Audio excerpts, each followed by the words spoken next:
Well,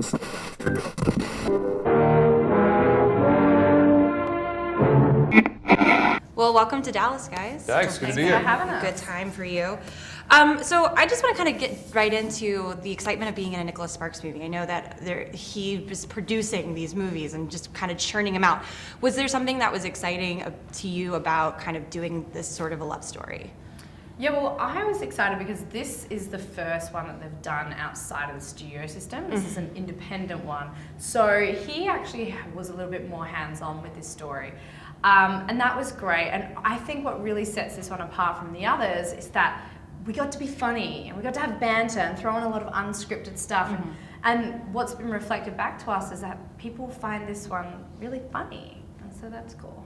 Yeah. Well, and I was going to say, because it's your characters have like insurmountable odds coming up against them. You know, like there's there's love and death and all those things, and that's the big cornerstone of what makes the Nicholas Sparks story so exciting. But what I wonder is, what do you think resonates with viewers?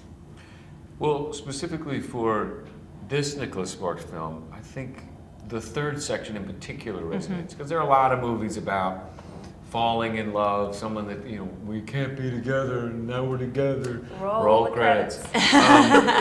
But the third section is about staying in love and making choices to stay in love and protecting your partner and choosing each other. And in my opinion, that's what true love is enduring love. It's easy to fall in love, even though it's so messy, but I love that. Like, how do you keep love alive? How is it sustainable? How can you show up every day for your spouse? So I thought that was really neat.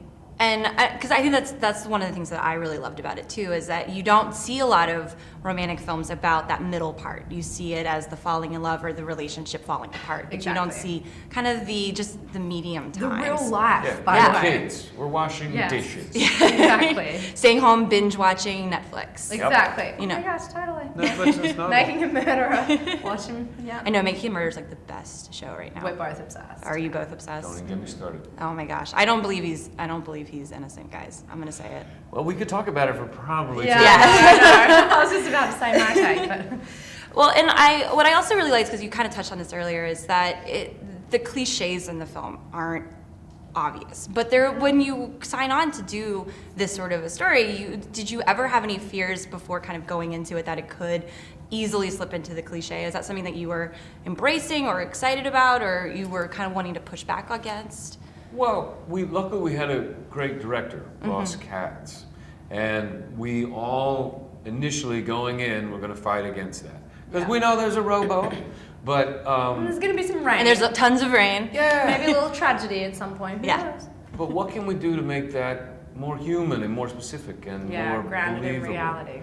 And I think we got pretty close. Yeah, we have like very human characters. The way these guys get together, it's really messy. There's other people involved. There's lots of hearts being broken, and what I love about that is real life is like that. It's not always so black and white. Real life is many, many shades of colors, and so I think for us, just showing up and grounding the characters as much as possible was our job, and I felt like we did that. And we had fun doing it. Yeah, and you throw in the banter, and it worked. And it looks so, I mean, like, your chemistry on screen is addictive. Like, it's one of the things that makes the film stand out against other ones. And I think that, was that something that was just quick for you both to kind of get to, or was it? Yeah.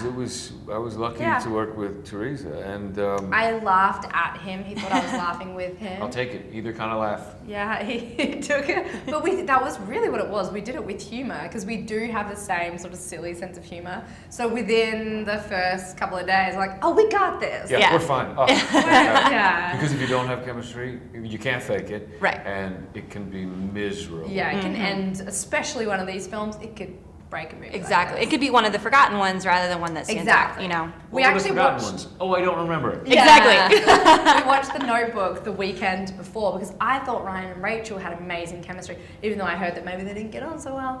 But I was like, how do we do this? Like, how can we get that? And I was like, we got this. We got this, with the hands and everything. Yeah, I was like, oh my gosh, it's like straight out of Compton over here. Wow. Yeah. So did you guys ever, and this is kind of a silly question, but you know, we have a vampire hunter and a zombie hunter. Did you guys ever compare any sort of paranormal notes I'm a zombie lover. True. In warm bodies, I fall in love with the zombies. Mm-hmm.